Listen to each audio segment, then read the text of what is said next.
Hi, folks. Chris Voss here from the ChrisVossShow.com, the ChrisVossShow.com. Hey, we're coming here with another great podcast. We certainly appreciate you guys tuning in. Thanks for being here today. Oh my gosh, man, it's almost like we do a podcast like every weekday or every couple times a weekday.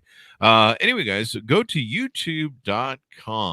It's the newest and coolest, latest thing where all the kids are at, or well, one of the places they're at. So you go to youtube.com/Chris Voss, hit the bell notification button, join the Chris Voss Show Club because it's free for an unlimited time. You want to capture that deal. I think it's only going through like Christmas through eternity or something. So anyway, sign up there. Go to goodreads.com/Chris Voss. See all the stuff we're reading or reviewing over there. It'll make your brain like so much larger. You'll have to order a new one from Amazon.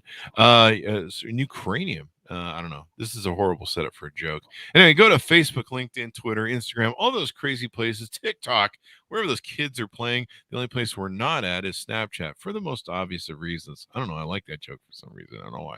Anyway, guys, if you want to get a nude pictures of the logo, I suppose you can do that or something. I don't know, whatever. Anyway, funny. So, guys, we have an amazing author on the show. We always have the most amazing people. What we do is we go on the Google machine there. We type in amazing, brilliant minds and authors, and then we have them on the show because God knows I'm the one sucking most of the brilliance out of the show with my 5 IQ, I think is what I have.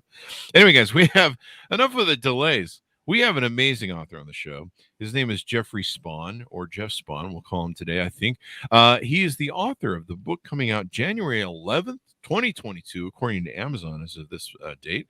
We the Leader.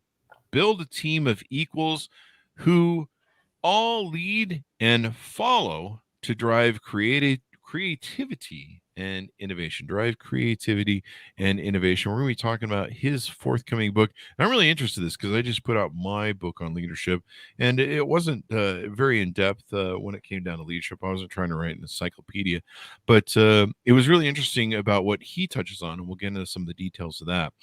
Jeff Spahn is a pioneer in leadership, forging a new, evolved theory and practice of leading that meets today's challenges and opportunities. With more than 20 years at the helm of Leading Leaders Incorporated, Jeff has drawn on his hands-on research and business leadership expertise to develop a proven process that transforms complexity into innovation and optimal business outcomes.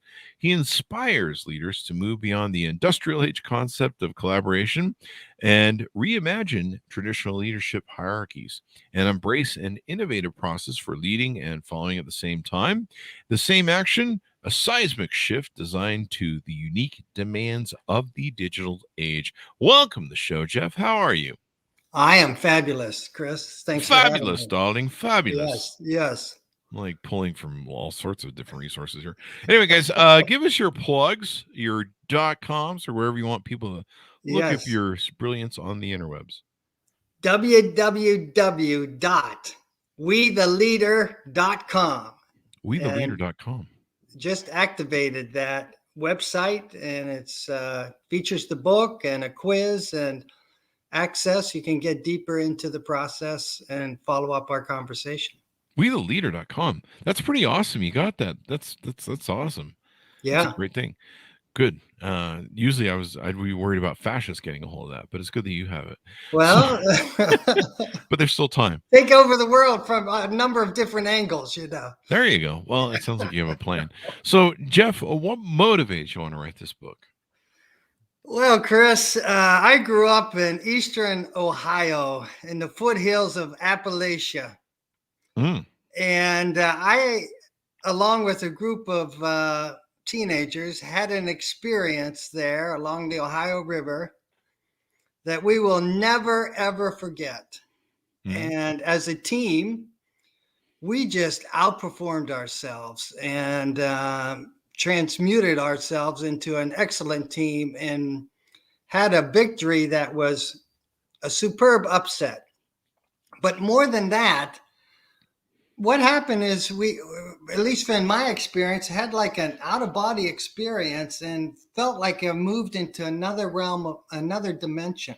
And often we talk about this in terms of collective zone. And We hear about it. Many of us has experienced it at one time or another, or have seen it unfold, whether in the arts or in athletics. And this experience marked me because I began not at 16, but in my early 20s, I began to wonder, did that really happen?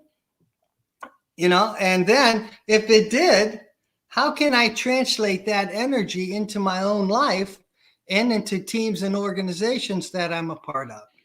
And what was the team that you guys had there in the Appalachians? What was it? No. It was a football team, a high school football team. Okay. Yeah. Mm-hmm. Yeah.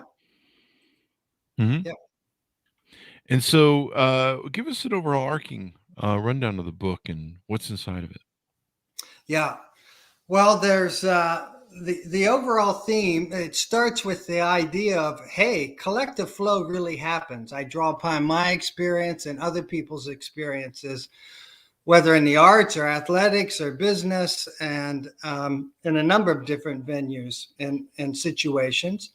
And then I say, hey, consistent flow happens periodically.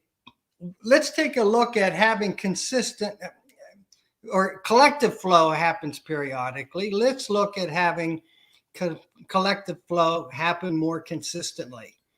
And if so, how can we make that happen? And then the book unfolds from there. And one of the foundational pieces of this innovative leadership is the term consilience. And it is rooted in Edward O. Wilson's book of that title some 20 years ago. And he basically says the fundamental evolutionary impulse of life itself is the jumping together of two opposite energies. For example, in the creating of a human being, jumping together of opposite sexes to create something new. And that foundation of creating through our differences, it runs throughout the We the Leader and is a core premise and assumption. Mm-hmm. And then to your point in terms of the alpha leader, we begin to address how that happens and how to integrate a more equal approach to leadership within the context of hierarchy. And so we start with me, the leader, the diversifier. Everybody's different. Everybody's totally unique. And we can really only lead our own life. And we could talk more about that. And then the second section is about the common leader or the common purpose, the equalizer. So because we all follow a common purpose within an organization, we're all equal. No matter where we are within the hierarchy, everyone's a follower of a purpose. And that's the equalizer. And then in the final section, we talk about the unifier of we the leader and how do these different people who are leaders of their own lives and followers of a common purpose are now one identity is everyone's a leader follower. So how do you make that work? How do you get united and in sync with creativity and execution? So it's interesting what you proposed, and like we talked about in the pre-show, I was really, when I got your thing, I saw that build a team of equals who all lead and all follow to drive creativity and innovation. And of course, we know the adage of too many cooks in the kitchen, and other things. So this is a new leadership paradigm you're suggesting. So how does give us a touch on how this works? We need to read the book, of course, to find out. But sure. So the shift I'm proposing, the observations I'm making is that our organizations are more than just a hierarchy of leader or follower, but another identity that's already there. And I'm trying to observe and to reflect and magnify is that everyone within that hierarchy, everyone is a leader of their own life. I mean, I'm the only one who really knows my feelings, my thinking, my experiences. No one has had the experiences that I've had. I'm totally unique. We get that. We hear that all the time. And so I'm the only one who can choose. I'm the only one who can really lead my own life. And so more and more, that's becoming prominent within organizations. Mike Kaufman, who's CEO of a top global company, top 15 global company, he has a chapter in the book called A Career of Leading Leaders. He's running an organization with 55,000 employees. Oh, wow. or co-leaders. And so, yes, if you don't have a process, that will be total chaos. But at the same time, if everyone brings their full self to work, wow, you've got a whole nother level of energy. If we can learn how to leverage that energy in a creative, flowing way. And that's what unfolds in the book. So is there still a boss at the top, or is it, how does that work? Because like I don't know. I'm used to being the boss. I'm used to being the leader. Right. Well, there needs to be a boss. I mean, I'm not calling for the dismantling of hierarchy. Okay. I'm saying we need to reimagine hierarchy, not just as a command and control, but as a way to facilitate collective flow. So we get into those zone experiences and allow us to each other to outperform ourselves, like the team I was on did when I was 16, and others have their own experience. So what does this look like? Because normally it's a pyramid sort of scale. Is this a circle scale, or how does it work? Well, I remember when I was telling my daughter about this years ago, when I was just beginning to put these ideas and thoughts together and having conversation like this, and she was like 10 years old. And I said, well, what does this make any sense to you? I was kind of practicing to, get some clarity. And she said, well, yeah, it's like this. And then she held like a vertical line, straight this way. And what you're talking about is a circle, like this, having the circle. And yes, there is that transition. However, like I say, the hierarchy in my mind needs to be reimagined or repurposed, because particularly in times of crisis, I mean, if I've got my daughters, if the house is burning down and I gather my daughters to the kitchen table for a dialogue, I'm irresponsible. And that's the time to give orders and to be the boss. And it's okay, here. And we need that. But it can be done in such a way that doesn't deter creativity and participation, but can enhance it. There you go. You one of the things you talk about is some different principles: collective flow, panarchy, if I'm pronouncing that correctly, simultaneity, and consilience, if I'm pronouncing all those correctly. Yes. Simultaneity, is that a real word? Is that something? Simultaneity. Yeah, in fact, Einstein used the word to describe some of his work at one time. I feel smarter already. Science. Yeah. I just gained 5 IQ points, which I had 5 when I started, so now we're up to 10. Hey, he doubled it. That's what they call a callback. So tell us about those. What was that?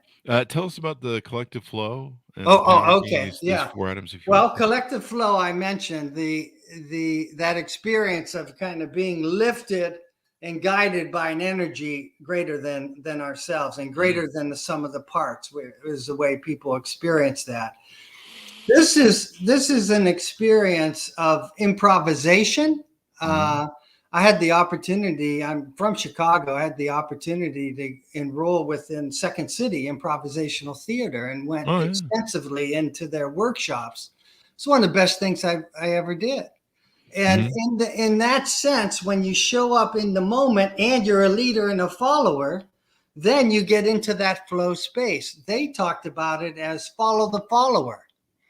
follow the follower is another way of saying lead the leader. And I was really enthralled by this experience. And so, and again, just to remind everybody, improvisation is different than traditional theater. In traditional theater, you have a predetermined script, and you have stars, usually 1 or 2 or 3 stars, and that's it. And that's it. In improv theater, everyone shows up as a star because you're creating the script in the moment. And then you get into that flow space, and it is an exhilarating space to be in. And that's what I experienced when I was 16, and I've been figuring out, okay, how to bring that into my life from the arts and from athletics. So that's pretty cool. That's pretty cool. And are there any big companies that you've seen that have been successful in adopting this? How hard is it to adopt? How long does it take to make the adoption work, I guess? Yes.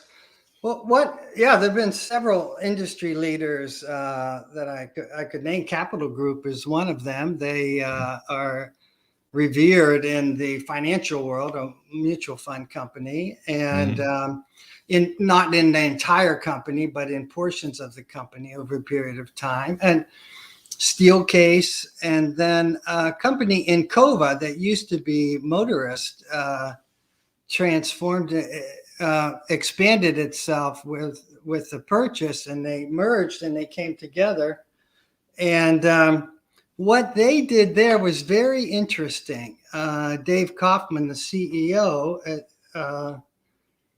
had a 2-tier structure. He allowed the hierarchy to continue, and at the same time, he had what he called integrated teams. And these integrated teams were basically permanent cross-functional teams from all over, because he realized that the problems of today are so complicated and things change so quickly. You need teams of equals that can respond quickly to these. But that doesn't mean you cut down the hierarchy. The hierarchy serves these teams. And so that was one example of more on an organizational level, this application. So people are using this. It's successful. It's unique. Do you see this being adopted wide scale across a new sort of management paradigm then? I certainly do see it. I really think the time is exceptional, because we got the resignation, that people leaving work. Well, why are they leaving work? They're leaving work because they're not being treated as a full human being, and they want to come to work and bring their whole selves to work and be respected as a full human being. And if you only have hierarchy, that's not happening. And you can have the integrated teams that Dave created, this equal experience within the hierarchy, in a way that the hierarchy feeds that, and they feed each other. It doesn't have to be mutually exclusive. And people want that. That's they can step into their fuller selves and lead themselves while at work, and not have to leave part of themselves at home. So it's pretty interesting. I mean, so the best thing to do is for people to read the book. I know that you do some consulting. You've got your website where you help people along, get them familiar with the process and stuff. It's I've always looked at, one of the things that was really interesting to me when I saw the PR pitch for your book was, every leader, if you're a smart leader, you want to get the best out of people. And there are people that you try, and if they have leadership qualities or the potential to be leaders, you want to keep them within the organization. You want to identify them. You also want to develop them. You want to make them feel empowered, especially in a world that we're living in right now, where there's a lot of turnover, where people aren't feeling fulfilled, and they're like, "Yeah, no, this job isn't doing it for me." And so you want to propagate those people and make them go there. But then on top of that, you have to identify the people who aren't going to be leaders. I've been guilty in my past of promoting salespeople to sales management positions that was like the dumbest idea ever. It's like great salespeople don't make great sales managers. And so I've been guilty of that and learned that in the hard way. And then the hardest part is you can't just put them back into sales, at least not within your organization. You've got to eject them and burn it. And you're just like, just burn a great salesman. I think once we pulled it off, but he was a really extraordinary salesman. He wanted to go back, but so do you think your sort of model here would be the best way to do that? Develop leaders in an organization, identify them, and bring them out. Well, you bring up a very interesting situation that I've come across a number of times about someone who is a successful salesperson and then gets promoted to an internal position, promoted to an internal position. And that's not always for everybody. But there's a big shift that needs to happen there. Being an external salesperson is often like playing golf. It's you. You got some people around you, caddies carrying your stuff, but it's an individual effort primarily. When you go internally and try to run an operation, and I've worked with teams where then, okay, now this sales successor, is now challenged to work with people in operations and in IT and in HR and in legal. And that is a big transition. And to me, it's a transition from leading followers to leading leaders, because every one of those people internally is a leader of their own life and a leader of their own department or area of expertise. And so often a successful salesperson will bring his or her success mode into that team, and it doesn't work. And because they haven't had the awareness that the context is different. This is more like basketball than it is golf, or it's more like improv theater than it is being a star. It's not a solo anymore. It's a collective chorus. And so having that mentality and then the skills to make that shift are huge in those transitions. As a CEO, or which is what I'm used to doing, or as a leader, as the head of some sort of hierarchy, let's put it that way, pyramid.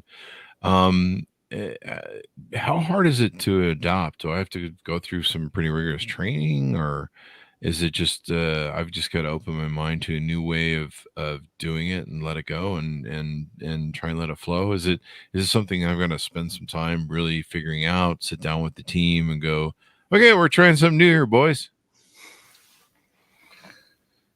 Boys and girls? Well, it depends on the person. Some people lead this way implicitly. That is, they have this kind of approach, but often they don't know why they have it. They're not really able to be explicit about what they're doing that works in this fashion.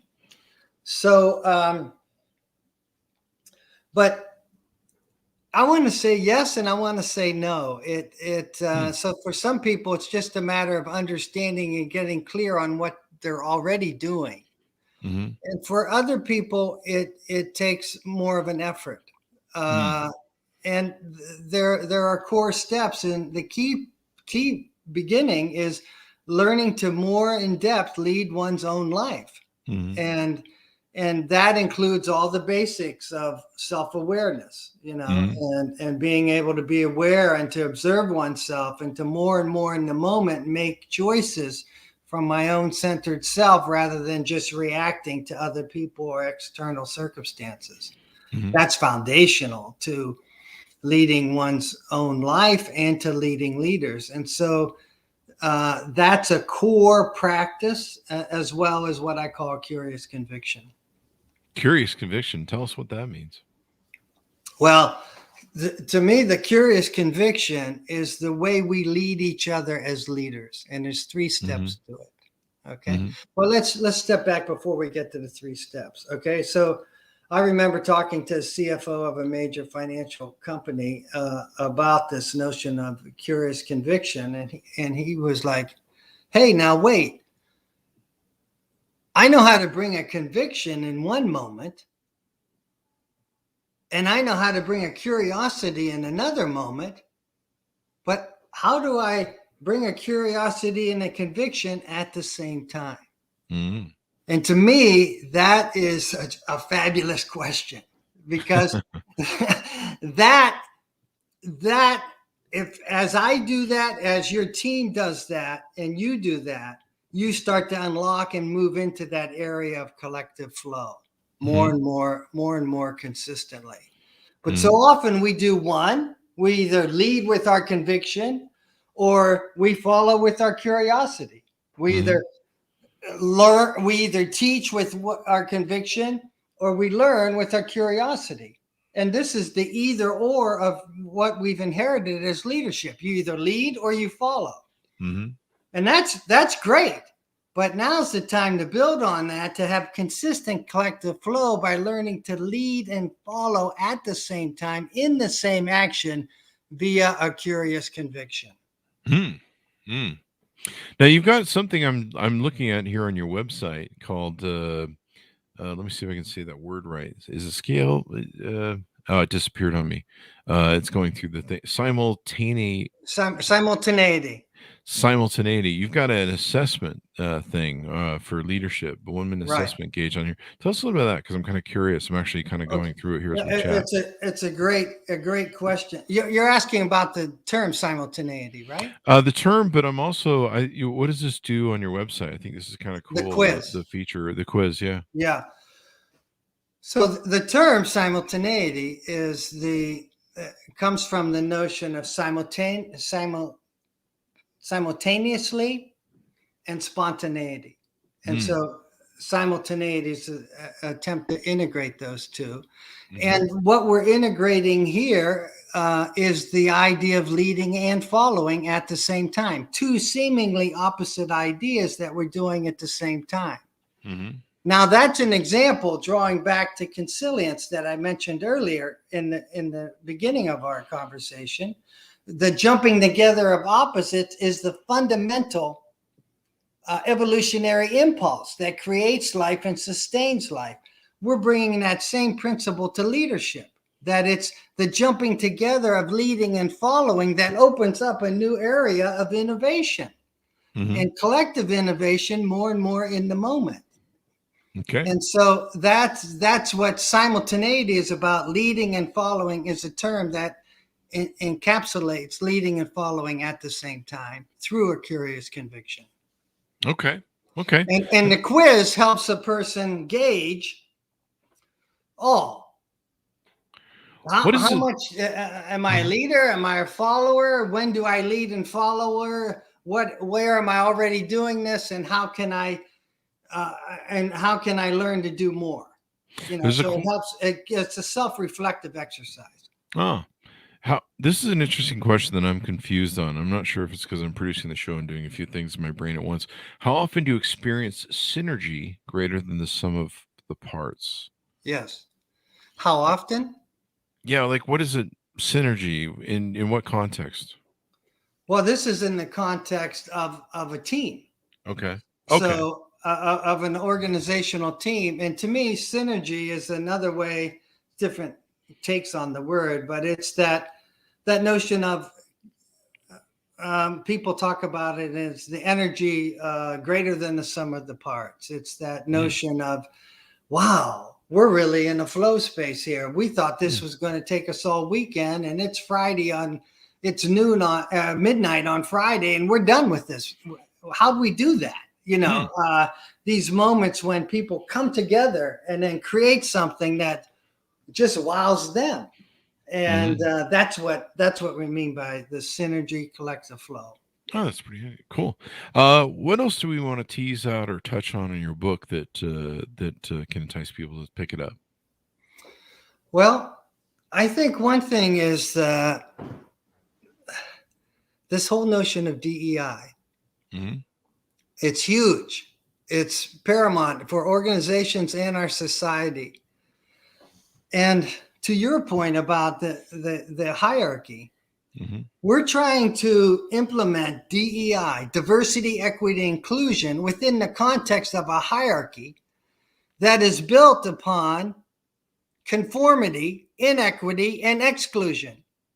The opposite of diversity, equity, and inclusion. And we need to recognize this shift in context if we're going to be successful in our DEI programs. And what I've had my clients tell me is that we, the leader, in their experience, we, the leader, is a diversity, equity, and inclusion operating system. So it's not about going to training. It's about, hey, being celebrating and experiencing our diversity, showing up as equals to each other, and not just including, but valuing everybody.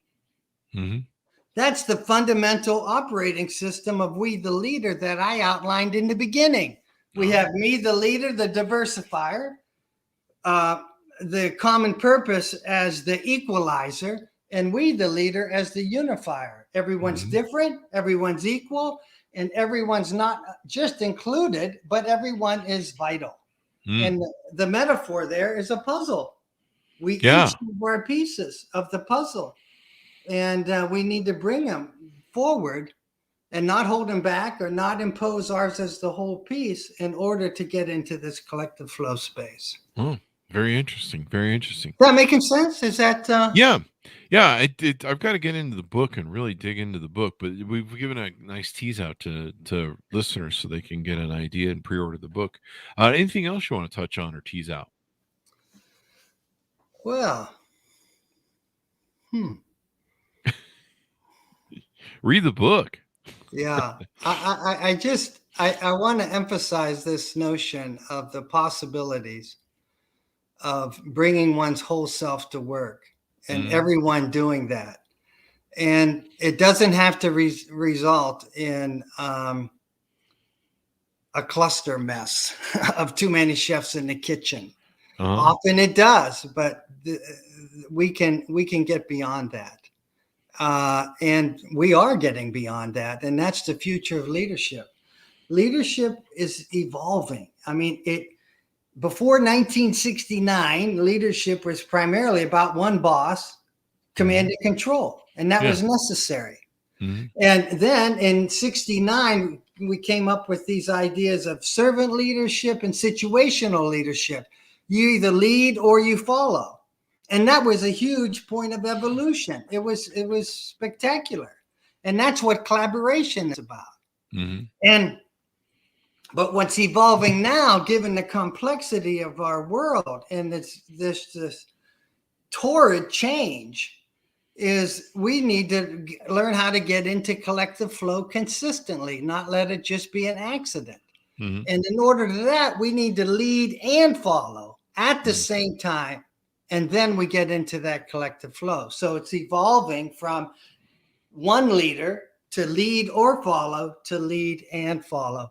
And I like to use that term evolve, because when I say evolve, I mean include and transcend. We're not dishing the need for hierarchy. It's included, but we transcend it. We're not dishing the need to lead or follow depending on the situation. That's spectacular and it's very important, but we include it and transcend it to get into collective flow where we lead and follow at the same time. There you go. There you go. So as we go out, give us your plug so people can find you on the interweb, Jeff, and get to know more about you. Well, I'm just plugging the www.wetheleader.com. WeTheLeader.com. The website is up, and love for you to visit, take the quiz, and get further acquainted. There you go. There you go. Thanks for coming on the show, Jeff. We really appreciate you coming by. Chris, it's been fun. Thanks for having me. Thank you. And thanks to my audience for tuning in. Go to youtube.com/Chris Voss. Hit that bell notification button. Go to goodreads.com/Chris Voss. See everything we're reading and reviewing over there. Also go to the Facebook, LinkedIn, Twitter, Instagram, all those different places. There's the big LinkedIn newsletter that's really hot right now. That thing's going off pretty good. Check that out as well in our big groups over there. Thanks, my audience, for tuning in. Be good to each other, and we'll see you guys next time.